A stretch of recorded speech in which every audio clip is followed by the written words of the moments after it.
hereby called to order. Before we get started, I'd like to remind everyone to please mute yourself. And if you would like to speak, let me know in the chat box, and you'll have an opportunity during the discussion. With that, Ashley, please call the roll. Councilwoman Swearingen. She was on the line. I'm going to reach out to her to see if she can join back on. Okay. Councilman Warren. Present. Mr. Williams.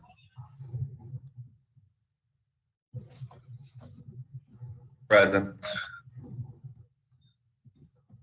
Deputy Director Ryle.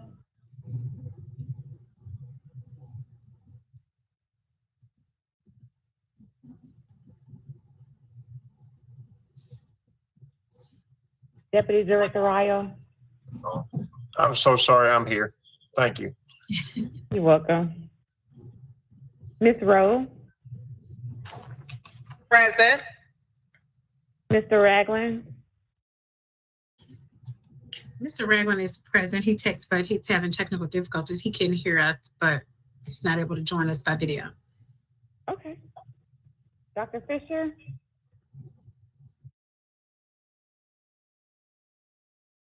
Present. Okay, and Councilwoman, we have a few members from the Police Academy team on the line as well as Ms. Fouché from HR. Okay, great.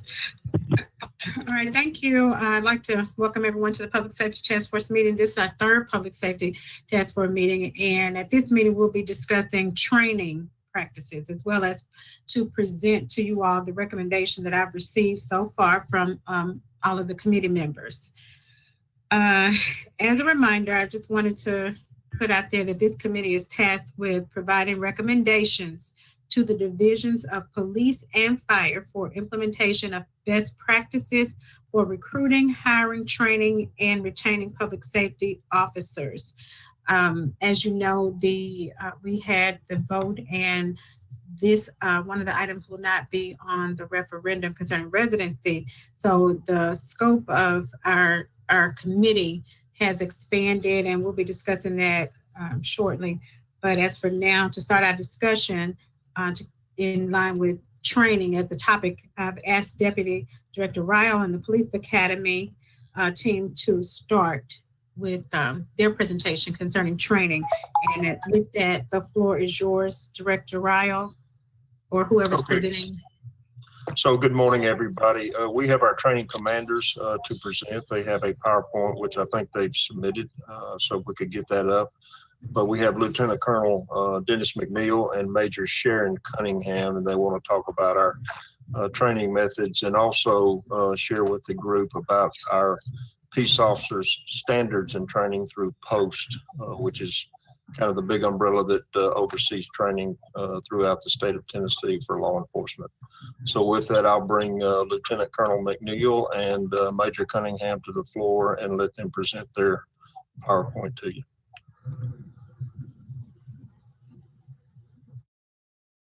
Councilwoman, I also want to acknowledge that Councilwoman Swearingen is on the line. Good morning, Councilwoman. Thank you.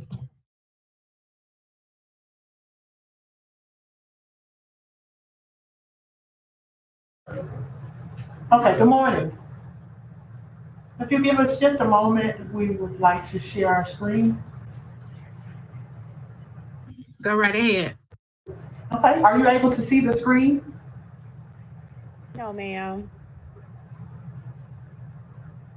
If you can see where the mic is, there's going to be an icon for camera, and then there's going to be an icon for screen. If you could click that, you should have the right to share your screen. I did. Screen right there. I did that.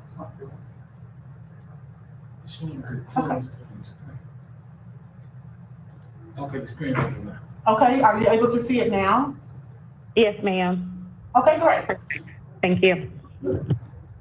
Okay, good morning. I'm Major Sharon Cunningham with the Memphis Police Department's Training Academy. I'm the assistant commander. And we're just going to give you a brief overview of our hiring process since 2016, and to also highlight some of the peace officer standards of training post rules. So I'll begin with the post rules. So the Tennessee Post Rules, the pre-employment requirements for full-time law enforcement officers require applicants to be at least 18 years of age. MPD, or Memphis Police Department, requires that age to be 21. If an applicant is in the military, then they are given that green light to carry a weapon at the age of 18. But the Memphis Police Department requires those applicants to be of age of 21. They also must be a U.S. citizen with a high school diploma or GED equivalent. MPD requires that they have at least 54 semester hours of college to come on as a police recruit, or 2 years of military experience with an honorable discharge, or they can come on with work experience of 5 years work experience. Those applicants must not have been convicted or pled guilty or enter a plea of nolle contendere to any felony charge or to any violation of any federal or state laws or city ordinances relating to force, violence, theft, dishonesty, gambling, liquor, or other alcoholic beverages, controlled substances, or imitation controlled substances. The agency or Memphis Police Department has a requirement to submit a copy of any DD-214s or DD-215s with the application of certification to the Post Commission. And again, those applicants must have an honorable discharge. If they have a discharge that's uncharacterized, we will likely request an administrative waiver for those applicants. Anything less than honorable, likely the Post Commission would not approve. So we'll continue with the pre-employment requirements. All of our applicants are also required to submit to fingerprints, a set of fingerprints, have those on file with the Tennessee Bureau of Investigation. They must pass a physical medical examination by a licensed physician. They must have good moral character as determined through an investigation conducted by the Memphis Police Department or the Commission. They must also be certified by a Tennessee licensed healthcare provider qualified in the psychiatric or psychological fields as being free from any impairment. So they must be fit for duty.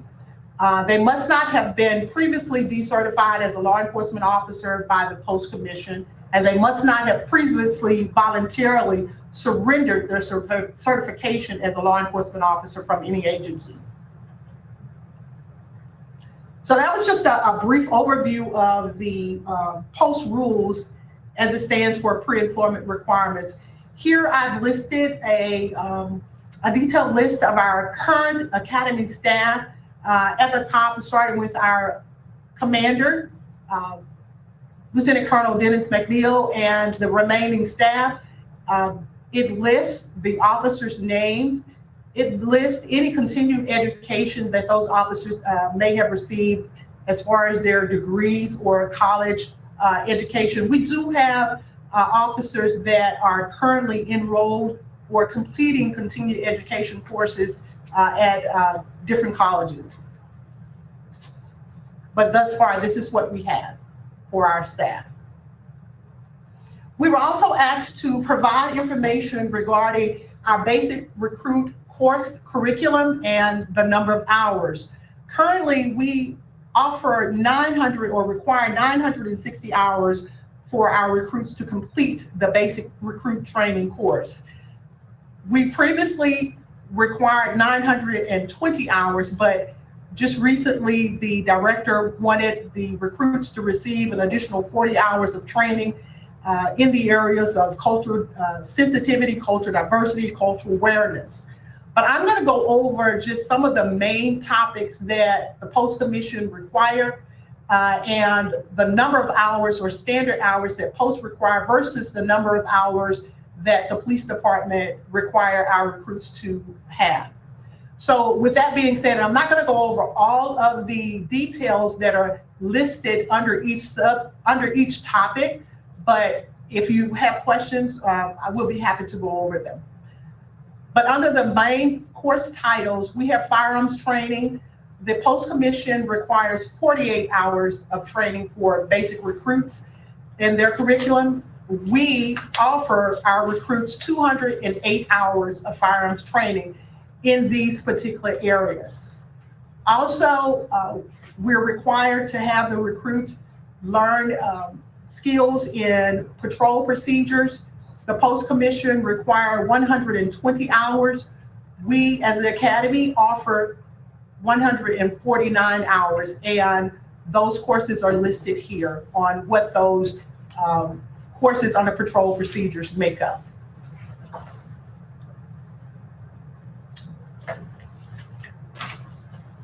Also, under our course curriculum, we have interpersonal communications. Post requires 25 hours under that particular course topic. We offer 26 hours of training for our basic recruits in the following areas. Also, Post requires professional conduct.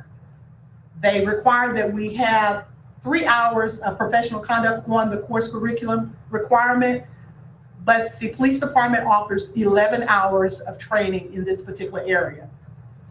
Under the area of physical training and defensive tactics, the Post Commission requires 48 hours. We offer 104 hours in the following areas. The Post Commission also requires that all recruits complete criminal, constitutional law. They require at least 50 hours. We offer 56 hours under this course topic. Under written communications, the Post Commission requires 10 hours. The police department provides the recruits with 30 hours of training under written communications. Also, under the course curriculum for human relations, the Post Commission requires 30 hours. We offer 46 hours of training in the following areas that are outlined here. Under criminal justice system, the Post Commission requires 11. We offer 12 hours under this course curriculum. Under law enforcement stress, the Post Commission requires 9 hours. We offer 13 hours under this particular subject. Also under the basic recruits course curriculum and hours, emergency vehicle operation. The Post Commission standard is 48 hours, and our current class, we offer 50 hours of EVOC driving. Under emergency medical training, the Post Commission offers 10 hours or require 10 hours. We offer 26 hours to our basic recruits. We also incorporated practical applications where we create practical situations for the recruits that they may be faced with on a day-to-day drive or day-to-day operations while they're on patrol. The Postal Commission actually do not require us to offer practical applications. However, we offer 74 hours of practical applications for the recruits. Also under administration, we have a number of areas under administration that we look at what those needs may be within the department of what managers have identified that the officers may need, or what has been dictated by current events. But those officers are required to have 68 hours. We provide 79 hours for our officers. That gives us a total of 960 hours that's offered to our recruits, when Post only requires 480 hours total. So we definitely exceed the expectations above and beyond what Post actually requires. We also had, we were asked to talk about the hiring process steps And we went back to 2016. But when we talk about some of the numbers, just to kind of let you know, when we initially started back in 2016, we had a couple of police recruit sessions, the 120th and the 121st session, that were not fully automated at the time.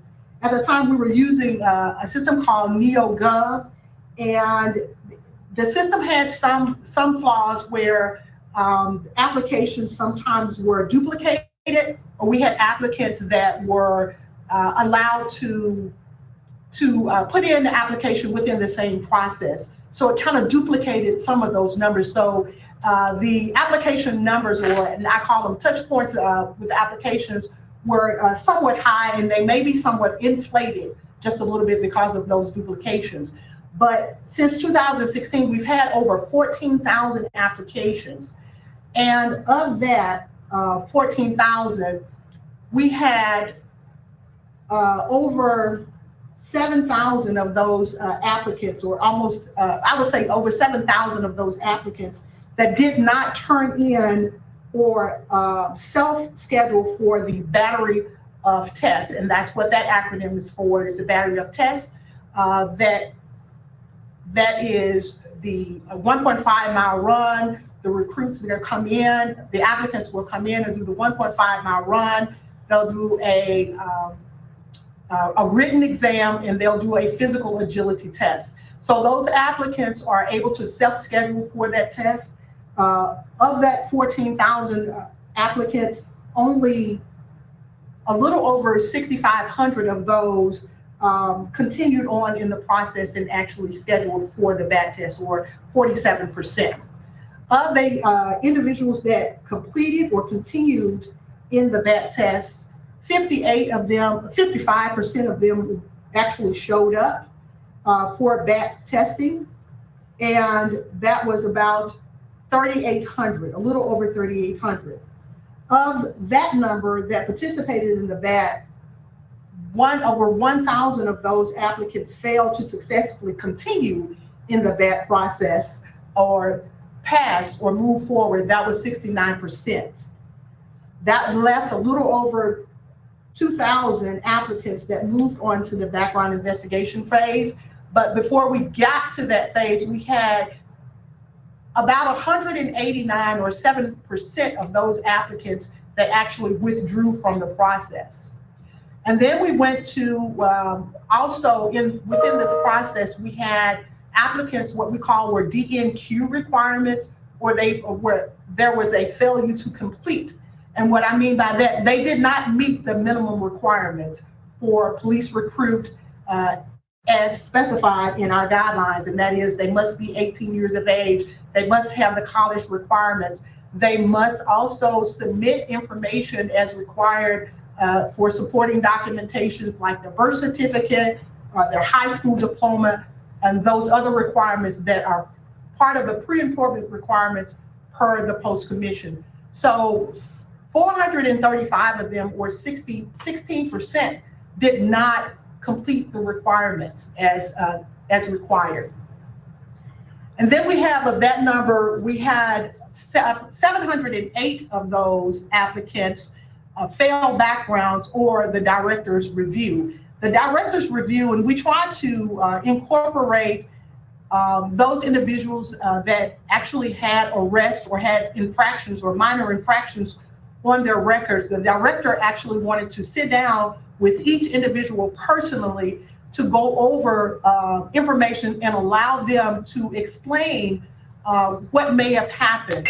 And we found that with that, being able to sit down and talk to those applicants one-on-one, some of those applicants that had arrests that may have been many years ago, and they've had no other infractions throughout that time, the director was able to approve them and request waivers on their behalf.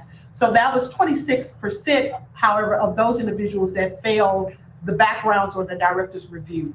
We moved on to the psychological examination, and at this point, the applicants are given a contingent job offer. And those contingent job offer, of course, is contingent upon them passing the psychological evaluation and interview, as well as the medical examination that's required, pre-employment requirements per post. But we had 248. Major Graham. Yes, Excuse me, I don't mean to interrupt. I was thinking that you were going to tie this in to training. But we've already gone over hiring. Today, we wanted to kind of focus in on training. And I was allowing you time to connect the two. But if you would, we want to spend as much time as possible on training. I do appreciate this. And it's going to be, this presentation will be sent to everyone. So it'll serve as somewhat of a review. And we are going to go back in the next couple of meetings and talk about some of the things that we've already talked about. But today, if we could just focus in on the training aspect, I greatly appreciate that. Give us a little bit more time to talk about that.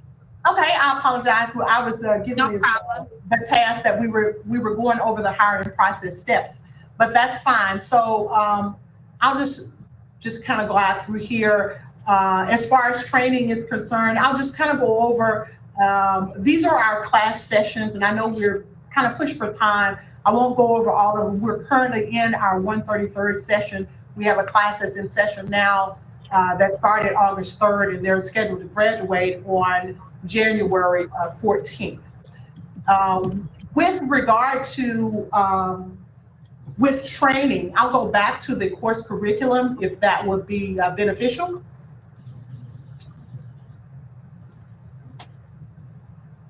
So with regard to training, are there any specific areas that we need to hit on? Because again, I was asked to provide the course curriculum and the number of hours and the steps of the hiring process.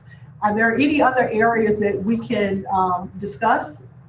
We have our staff here that's available as well. So if you kind of give me a little direction on how you want us to proceed with that, we'll be happy to offer any information we have available.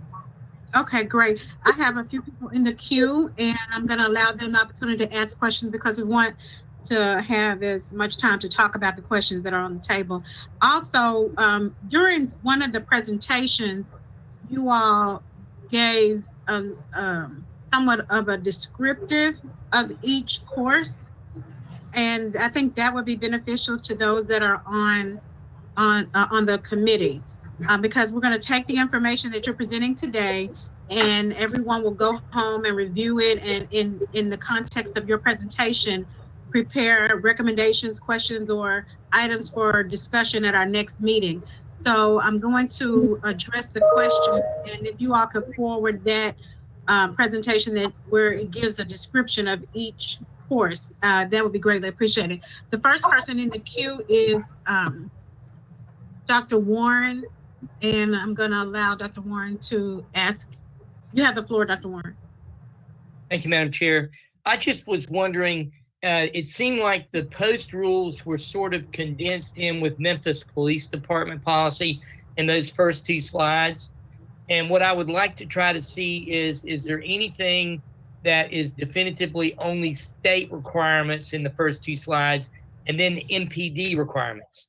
So if we're trying to get more people from Memphis, is there a way that we could pare that down and primarily use state requirements if our requirements are overly strict, and if not, why can't we do that? So I want to know, I'm trying to figure out, we're going to need more policemen coming up soon, and we're going to have to get them from Memphis. So what can we do on this page and the next page?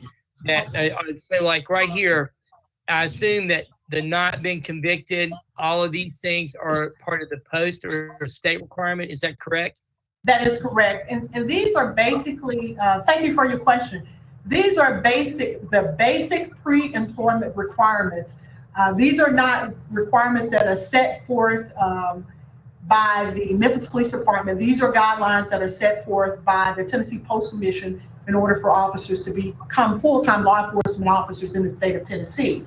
The reason that I have the MPD requires age 21 is this, the age of 18 is state required. It's listed in the Tennessee Post rules, but this was specifically for those applicants that are currently in the military, because when they're in the military, they have to carry weapons, and you can join the military, at the age of 18. So that's an So you're exception. saying that only, I guess, excuse me, you're saying that 18 only applies in the post rules to people who have been in the military. Is that correct? That's correct. So if they're And not in, those that have been in the military that are currently in the military. if And they're in the you have reserve, I'm sorry. if they're in the reserves, I'm trying to figure out how they can be hired full time with us and be 18 and be in the military. So I assume the only way that can happen is they're in the military reserves. So like the coast, I guess the National Guard. So they're National Guard, and we hire them as policemen. So that, and they're 18. Is that correct? So No, sir, that's not correct. We will not hire anybody who's under the age of 21 to be a police officer. I'm trying to figure out how we can get our pool larger. So that's what I'm looking at here now. I know we're not doing it now, but part of what we got is we don't have, we're not going to be able to get people from outside the county to come in because we're not going to be able to vote on that. And since we're not voting on that, I'm trying to figure out where are we going to get more people. That looks like one place. The other is requiring college military work experience. It looks like the state just requires the GED or a high school diploma. So I want to know why we can't do that if we need to expand our police. I understand the reasons we have it there, but I mean, I want the department to think outside the box with me and tell me if you need more people, that looks like that's where you're going to find them. What do you do to do that?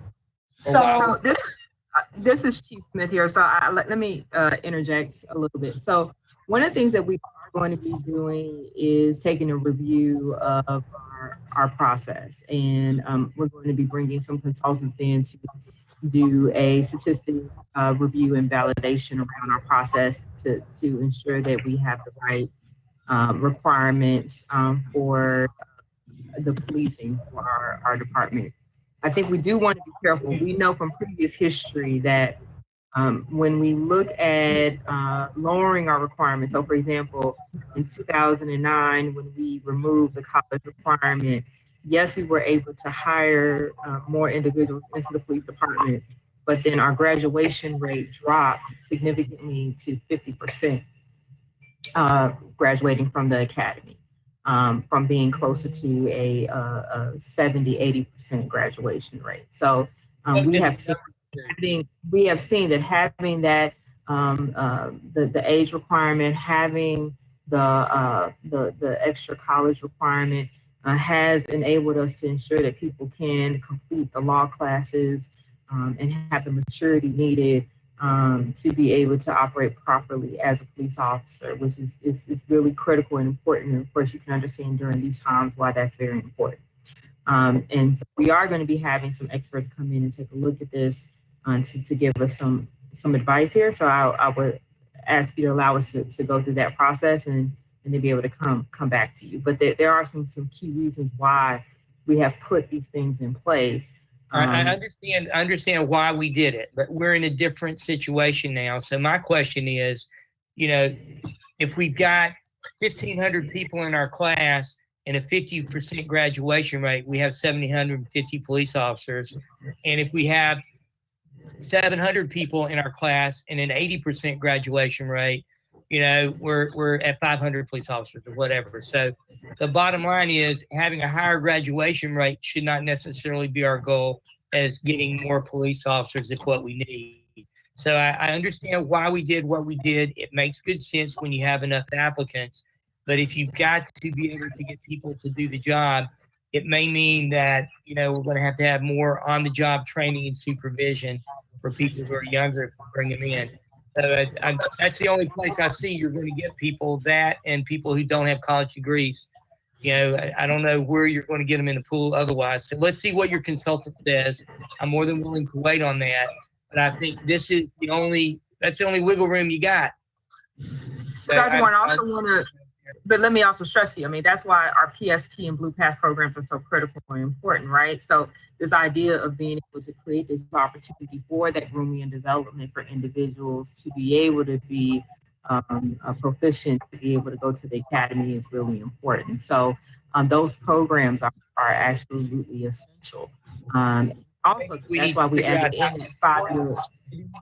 Maybe we should shorten those programs or speed those programs up so they're not 54 or 540 hours or whatever else is required. Maybe those programs need to be 200 hours and we bring them in based on people coming. So these are thoughts that we can be bringing back to the council later. Thank you. Absolutely. Chief Smith, before you continue, I'd just like to say I concur with Dr. Warren. What we're doing, we're looking at what's actually happening right now, and we're going to make recommendations. I do appreciate and understand that you all are going to be looking at that as well, but I'd like for this process to inform that based on input from everyone that's on the public ad hoc committee. So it's not going to impede upon your process of what you're going to be doing. It's just going to add to it, I would hope, and make it a more enriched process for you all to have comment and input from this committee. So Dr. Warren, if you could forward that recommendation to my staff, we'd include that as a part of our overall recommendation and presentation. I think that's a great place to look. And I see Councilman J.B. Smiley concurs as well. I'll also at this moment like to welcome Councilman Smiley, Mr. Crawford, and Chief Smith to the discussion, to the meeting this morning. Next, we have in the queue Dr. Earl Fisher and Councilwoman Jamita Swearingen, Chairwoman for the Public Safety Committee, and also Mr. Williams noted that we can hire individuals from outside the county.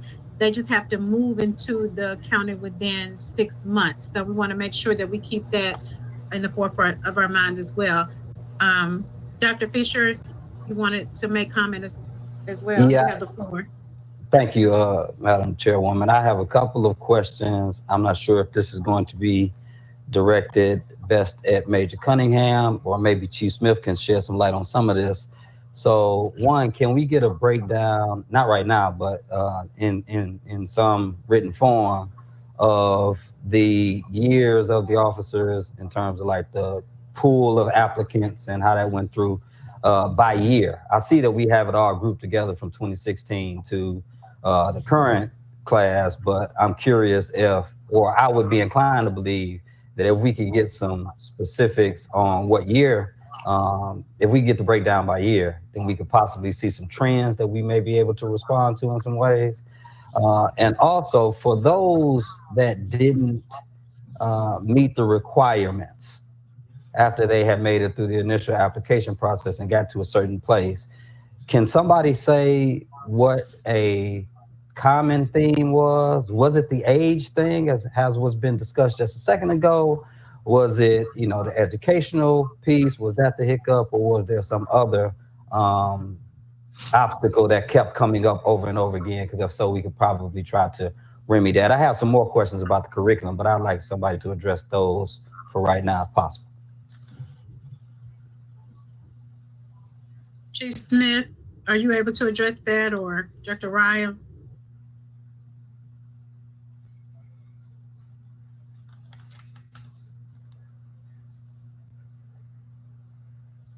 Chief Smith, you want to go and then? So I just want to make sure I'm clear. So the question is, Dr. Fish, can you repeat the question? I just want to make sure Sure. One is, can we get a breakdown of the year, like how the recruit classes go year by year, so that we can see if there are any trends there? And then the second part of that was, are there any common challenges that keep coming up that make somebody have to not that so that people don't meet the requirements? You know, is it that, you know, they make it to a certain space, but they don't meet the age requirement, or they don't meet the employment requirement, or they don't meet the educational requirement, or what is it? Okay, I think before you speak, Chief, after you make a comment, please mute yourself to reduce the feedback. Thank you. Sure. So I think, what we've seen in terms of the success rates in Major Cunningham was showing that as a part of the hiring process. Once we get past the actual application components in terms of people who have completed a full application, then the next two biggest areas where we see fallout, one is in the physical requirements. So making sure that they can be able to complete our 1.5 mile run within the designated time, 16 minutes and 30 seconds, and then also the physical agility course. The next component where we see the more significant fallout is the background process. And Cunningham went through the Chief Smith, may I, Chief Smith, what I'm asking is not after they've gotten approved. I'm asking, you get the application and then people don't meet the requirement.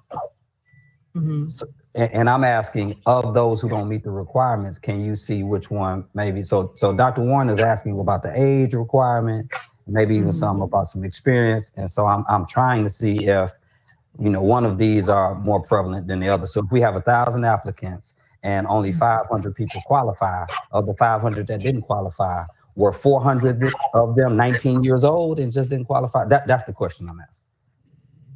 Okay. Well, I would definitely be able to come back on that one in terms of where the fallout would be. I know the data from the different screening hurdles that we have, but in terms of why they didn't make it to our initial screening hurdles, we can come back to you on that. And also, Dr. Fisher, if I may comment, this is Major Cunningham. We've seen a large number of applicants so initially when I talked about the applications that are turned in, we had over 14,000 applications that turned in, but over 7,000 of those applicants never turned in applications. So we even had, I know Chief Smith and her team with HR, as well as the police department, made assertive efforts to contact those individuals to push them to try to turn in their documents. But even through our efforts, many of them, and a large number of them, never turned in applications. We had on the initial hiring process part of during the application phase, we had a number of applicants also that were filling out applications more than one time within the same process. So that duplicated a lot of numbers. We had a number of applicants also that did not complete, or so we would consider did not qualify because they did not continue or complete the process of following up with the investigators, despite the investigators' audit log of them trying to contact them repeatedly and providing that support documentation stating, we call this applicant on numerous occasions, these are the dates and these are the times. They would never return the calls. They would, many of them would not turn in documents that were required per post. So we can't hire them if they're not turning in the pre-employment requirements like the diploma or the DD-214. Those items are required by the post commission, not necessarily by the police department. So those are just some of them. I'm not saying that those are totally inclusive. I'm sure there are other areas as well. Yeah, thank you for that. And I know we had some conversation about it in the past about how to try to make the numbers that we receive be more reflective of or more efficient. Let me, can Major Cunningham, can you put the curriculum back up again? I had a couple of questions. I think I heard you say, correct me if I'm wrong, that originally there were 920 hours for basic training, but there were 40 hours added for cultural sensitivity, diversity, and awareness, which brings it to 960. Is that correct?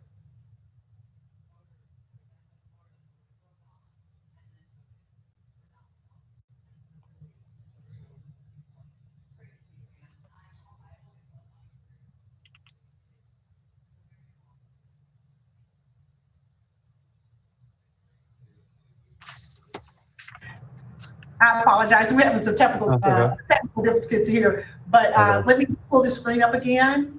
Are you able to see the screen? Yes. Okay, so I'll go back to the 960 hours again. Right. The 960 hours were previously, we had 920 hours that those recruits were mandated to complete. Current events within the community, within, things that were going on within the nation regarding civil unrest and protests and so forth. The director wanted the recruits to receive additional information regarding cultural awareness, sensitivity, and other areas. So here on the screen now, you see where they have the interpersonal communication skills. That's 25 that were required by post. And we, of course, offered 26 or required those recruits to have 26. The same under professional conduct. You have some of those courses that are more geared towards the just and fair policing, police ethics, leadership, and so forth. But I think the bulk of those, of course, we also have the human relation courses as well. So are all of these part of what you're including in the 40 hours for cultural sensitivity training?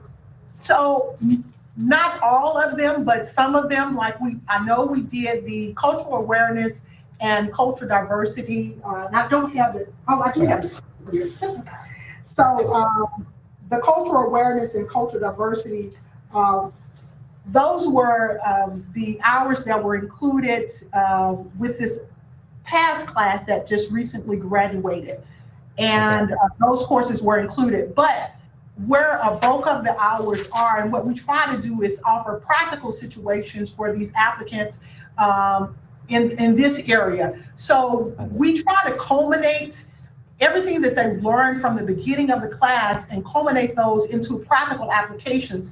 So although you may see a block that shows irate citizen, those recruits are required to use all of the skills and tools that they've learned throughout the course of their training, regardless of whether it's cultural diversity, cultural awareness, being professional, offering courtesy, and those areas. They have to, they're required to show those skills in these practical applications that we've increased at 74%.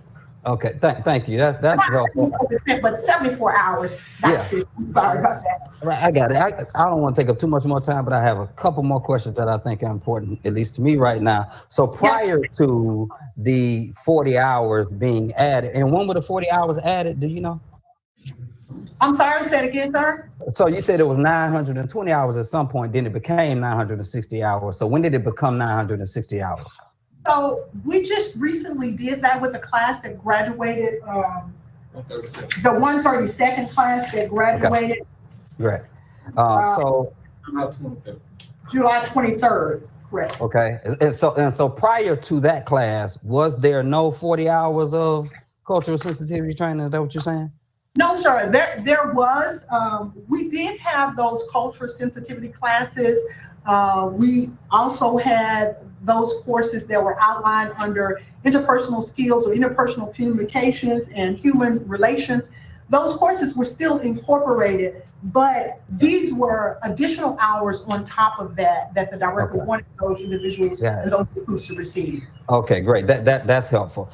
Yes, Two last things. One, so the Dr. 13. Fisher. Yes. Dr. Fisher, I don't mean to interrupt you, but I want to put a pin right there. If you, Major Cunningham, when you all send this out, if you could also send today what was prior to the last class, what was in place. When you send out the description of each class, if you could let us know what was in place prior to this last class as it relates to cultural diversity and those types of classes, and what's in place now moving forward. Absolutely. Absolutely. So I'll get the course synopsis out, and it'll give a little vignette about each particular course that's offered and what those objectives are. So we'll get that out to you today. Right. And when they came online. Yes, ma'am. When you all started. Thank you. Go ahead, Dr. Fisher. And then after your next question, we're going to go to Councilwoman Swearingen, and then Michael Williams. Yeah, and thanks again for y'all's patience, and thank you for your thoughtful responses, Major Cunningham. Yes, I'm sir. going to try to combine this last piece. The 13 hours for stress related or mental health training. Is there anything in place for officers after they graduate from the academy and are put into the force? Is there anything that they can regularly get on a week or a monthly type of basis related to that? And the 208 hours for firearm training, if I'm hearing you correctly, you're saying that's probably 2 or maybe even 3 times as much as is given for cultural sensitivity training and other types of training. So how does that correlate to the amount of time officers spend firing their weapons on the job? It seems to be disproportionate to me. Okay. So I know the hours are, the hours in firearms training because, you know, these officers are giving the authority to use deadly force at some point or another. And we want to make sure that they are clear, they understand the deadly force policy and when deadly force is permitted and when it's not permitted. We try to teach them within firearms. So their course is not designed just to teach officers to, you know, to shoot or to be warriors per se, but rather to understand the dynamics of when it's appropriate to use deadly force and when it's not. And we felt like that these hours that are listed here were necessary in order to break down all of the nomenclature of the weapons and the do's and the don'ts of how to relate to people and de-escalation. So all of those areas are still incorporated within the firearms training. It's not just we're teaching them how to shoot. We're teaching them how to de-escalate. We're teaching them to come up with alternative methods of, you know, if someone is driving towards you, you don't always have to shoot at the car. You can, you know, seek cover. So a lot of those things are incorporated into those firearm courses as well. With regard to human relations, we are and have picked up on the number of hours that are being offered to the recruits. We are constantly reinforcing the officers' code of ethics and being professional and how they're relating to the community and how they should relate to the community and understanding their bias, that if there are biases, and understanding the culture of the individuals that they're going to be dealing with every day.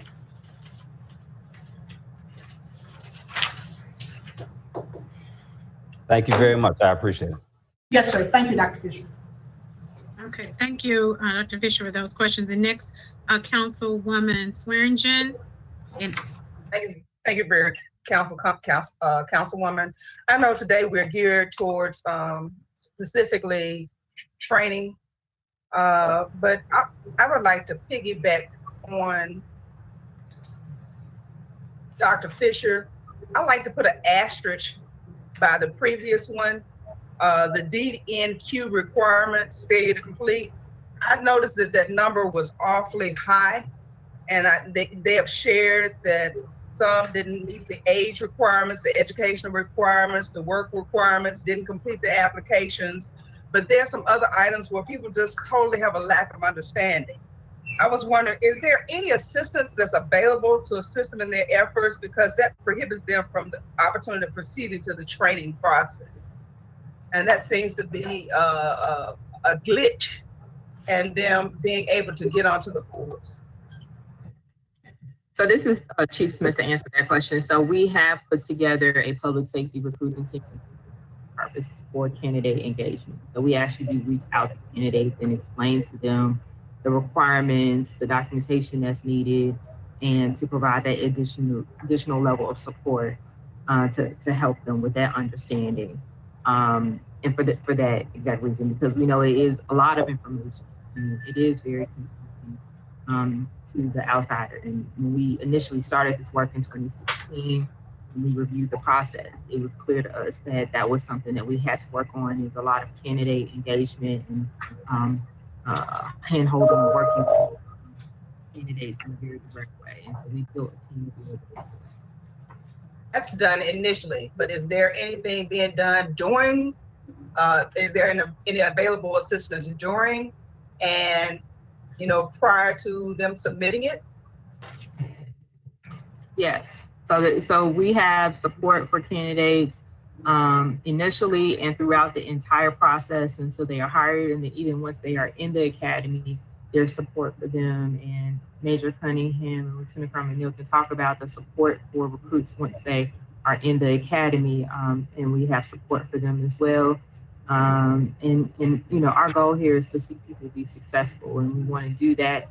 And we try to be as transparent as we can with information, not only by providing information on our website, but by having this direct engagement, reaching out to them, phone, text, email, number of different communication channels to ensure that they understand every aspect of the process and working them through every single part of it. Thank you very kindly, because that seems to be the red flag that prohibits us from increasing our numbers. Okay. I have a question, comment based on Councilwoman Swearingen's note. I know and I'm sorry, President Williams, just one moment, you're going to be next, but do you all have anything that is like in the military, they have recruiters, and those recruiters kind of follow the young people along the process until they are actually there somewhat? Is that what you're asking, Councilwoman Swearingen? Is there dedicated support, not just a video, but more intentional support for getting those people from A to B or A to Z? Chief Smith? Yes, and we do. We have a recruiting team, and we have built that starting in 2016. We made our first hires for our public safety recruiting team. We have capitalized and built the team up from there. Now, just recently, as last year, added in precinct recruiters, which has been a really wonderful addition to have P2s who have had experience directly in the car to be direct recruiters as well. And so that has really enhanced our ability to have conversations with candidates about what does it mean to be a Memphis police officer. So we do that direct hand holding and assign essentially candidates to a recruiter, and that recruiter has essentially a group of candidates that they hand hold through the process from soup to nuts all the way until the end when they start their academy class. And we work with them. And they also have an investigator that's assigned to them as well. And the academy, Major Cunningham and Lieutenant Colonel Neal can talk about that from a background review perspective. But we actually do what we can to handhold them through the process. That's something that we have really made in since 2016, understanding that's very important. Okay, thank you.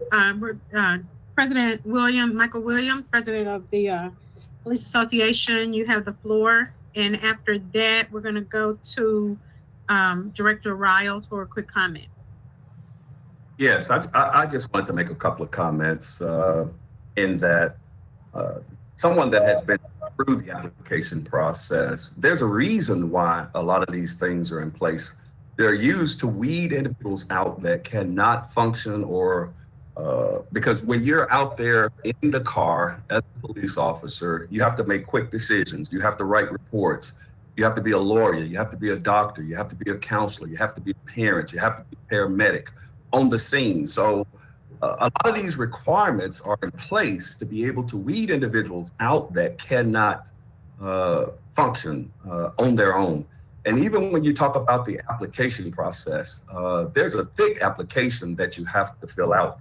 But that's also conducive to why we're having this committee in that, on one hand, you guys and we're saying that we want the best and the brightest, all of that. And that's what we get, the best, the brightest.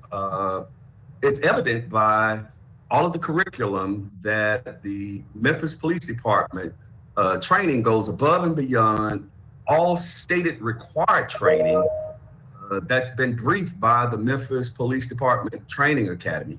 When you have 14,000 individuals that apply to the Memphis Police Department and they're weeded out because they don't do the things that they're required to do. I will tell you that the city of Memphis has been vigorously trying to recruit individuals from all across the country. They don't just recruit from inside. Even though we've been getting a lot of individuals from the tri-state area, there's a broad net that is cast to different colleges, to the military, to other states, to other departments. And those individuals that have applied, when you talk about 14,000 and then only 6,500 actually complete the applications or turn the applications in, we better be careful because as Chief Smith has spoken, in the past, they lowered requirements. And I know we want to be able to recruit more individuals, but I will tell you, lowering the requirements are not what Mr. Fisher, Dr. Fisher, and Mr. Smiley and Mr. LaThomas and even you, ma'am, Ms. Logan. The citizens of the city of Memphis deserve the best individuals that the United States can provide to be able to provide safety and security to the citizens of this city. It's also evident when you talk about the 208 hours of training in firearms, you know, it's when to shoot, when not to shoot. And that's very evident by in the last year and a half, 2 years, we have not had an individual in the city of Memphis that has been killed by the police. And that's because they know when to shoot and when not to shoot. And we've had 12 officers that have been shot at here in the city of Memphis in the month of June. We've had officers' houses that have been shot up. We've had officers that have encountered individuals, and this being as the second to third to fourth to fifth most violent city in the nation over the last 10 years. And for us to not have had a lot of the incidences that have occurred in other cities is evident by the quality of training. Now, I'm going to tell you, the reason a lot of officers leave this city is because they're very marketable because of the training. And to answer Dr. Warren, when I went into the Army in 1978 as an MP, I was 18 years old. And I was a military police officer, and I was allowed to carry a weapon. As a matter of fact, I carried a .45 at the age of 18. But national requirements, state requirements say that in order to carry a firearm, and anybody who wants to purchase a firearm, you have to be 21 years of age. Now, I think the Memphis Police Department and the city of Memphis are working that by getting individuals to come out of high school to go into the PST program and allowing them to acquire 2 years of college so that by the time they attain the age of 21, then they can actually meet all of the requirements that they have to be a Memphis police officer. A lot of this and a lot of the questions that I think Major Sharon Cunningham gave an excellent briefing in breaking it down. I know that there are individuals that want to get a little bit more in detail in some of the requirements, cultural diversity and all of that good stuff. And I think all of that is warranted. I don't have a problem with that.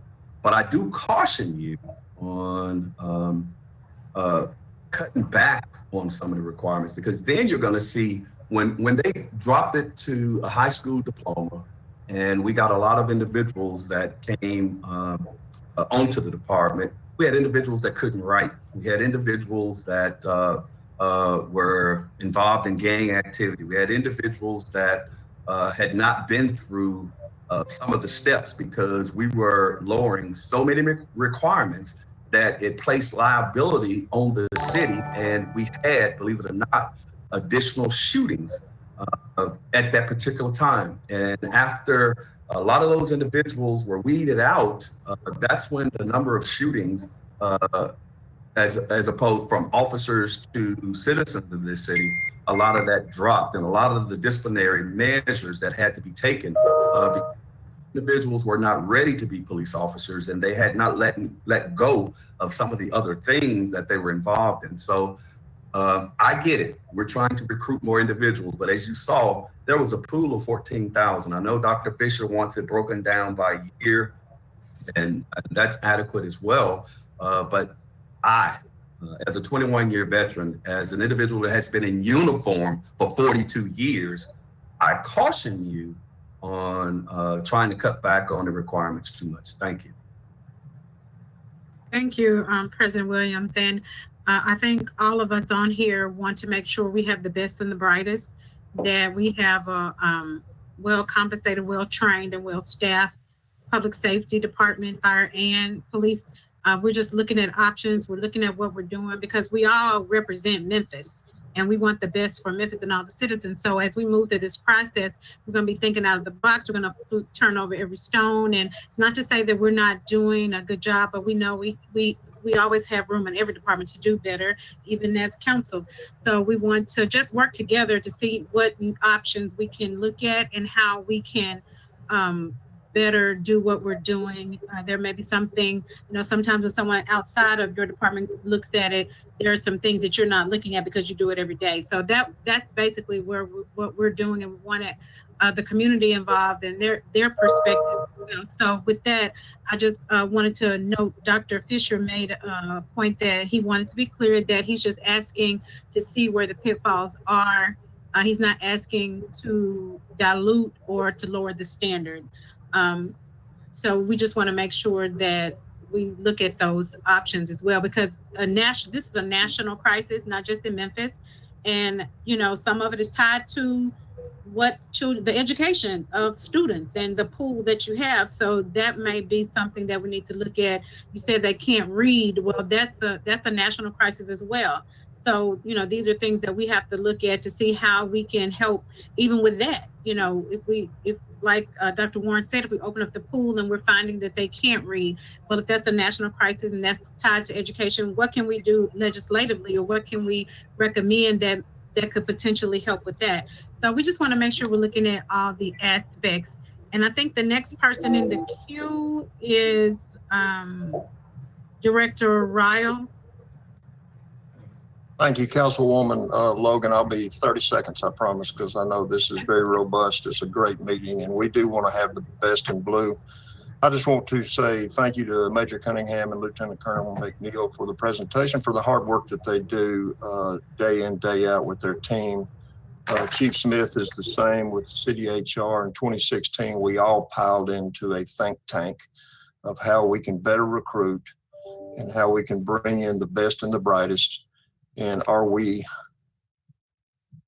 in a need to reinvent that process? And I think we have done some of those out of the box things, like we've developed a fast track for officers that are already commissioned that want to move to Memphis and become a police officer. We have a faster track for them. We're developing a process that is going to be instrumental in hiring people that just don't have that college requirement, but allowing them to go ahead and be trained and be hired and then work on that college after the fact so that they can satisfy those hours. So we are thinking out of the box. The 48 hours post requires on the firearms piece. I'm a perfect example. When they hired me, I'd never touched a gun, never dealt with a gun. And 48 hours would be just the minimal things to teach me how to utilize that tool.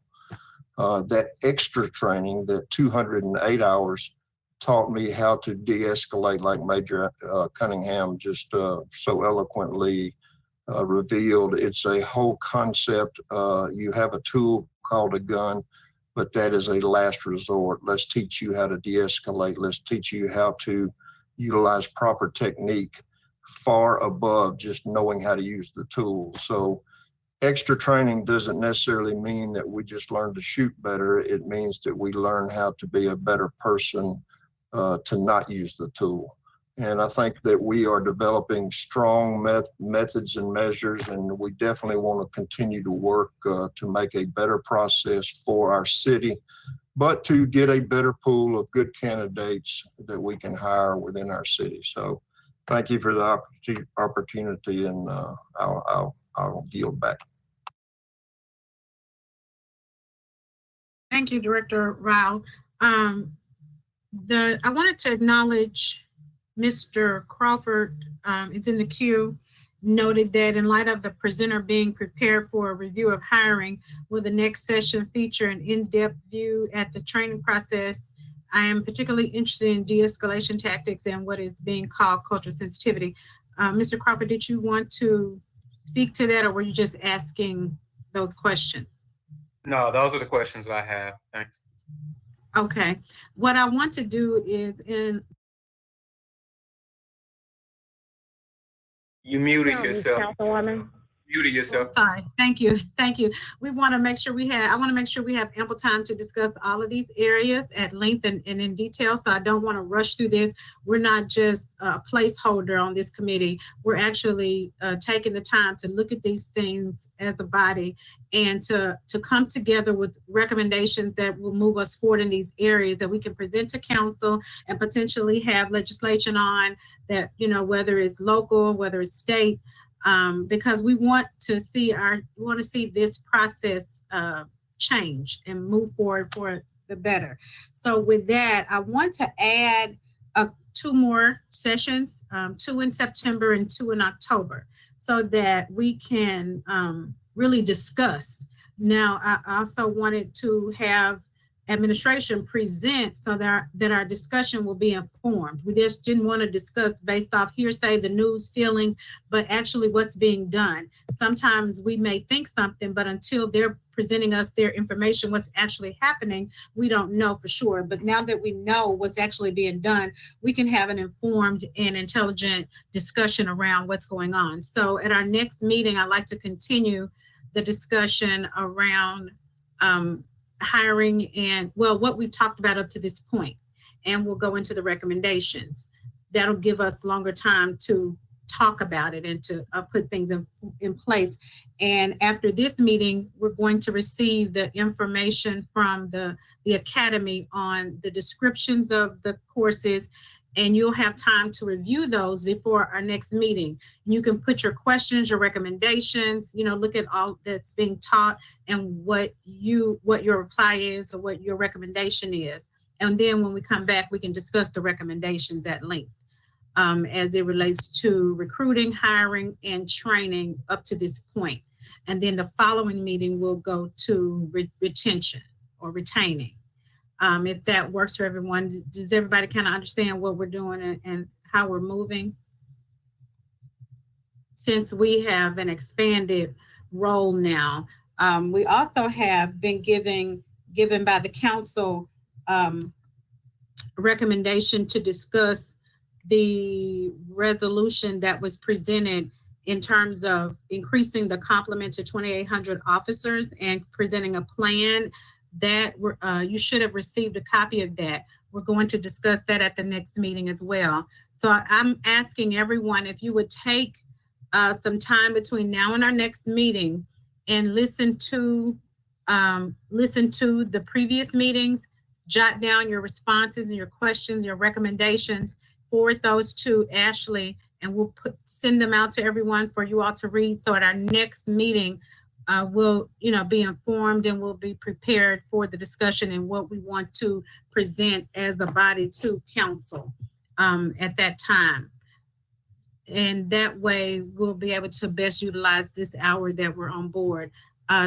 Dr. Warren, I see you raised your hand for a comment. Yes, ma'am. I think the resolution for 2,800 policemen was defeated. I think we were tasked to determine the number that may be necessary or to come back with a recommendation of the appropriate number. It's not necessarily 2,800, just point of clarification. Okay, okay, thank you for the clarification. We'll send that out to everyone stating what our task is. So, before the next time you all can bring that information. Did you have anything to say to add to that, Councilwoman Swearingen? You're the chair of that committee. I'm in total agreement. Thank you. Okay, perfect. I'm sorry, Mr. Roche Ragland wanted to know if, are you on to ask your question? Oh, I see now you retracted that. Okay. All right. Well, now it's about time for us to wrap up. I don't see anyone else in the queue. If you're in the queue and I missed you, please speak up before we wrap up for today. I want to appreciate everyone's time. I know everyone is so busy, but this is so important for our city and so important. And I appreciate all of the hard work from administration for your presentation. And just know that we're partners here with you. We're looking for a solution for our city. We just want to be a part of assisting, asking everyone to be prepared at the next meeting. Councilman Warren, if you could be prepared for your recommendations. Dr. Fisher, if you could be prepared for your recommendations to present. And anyone else that has recommendations and you have not sent them in, please do so that our next meeting you can present them to this body and we can discuss and come up with some resolutions and some recommendations. And with that, I want to thank everyone that has joined the meeting. Those watching online, we'll be reaching out to establish the best date that works for our next meeting for everyone. It more than likely to be the 3rd and the 4th Thursday of next month. And just like to say thank you for joining, and the Public Safety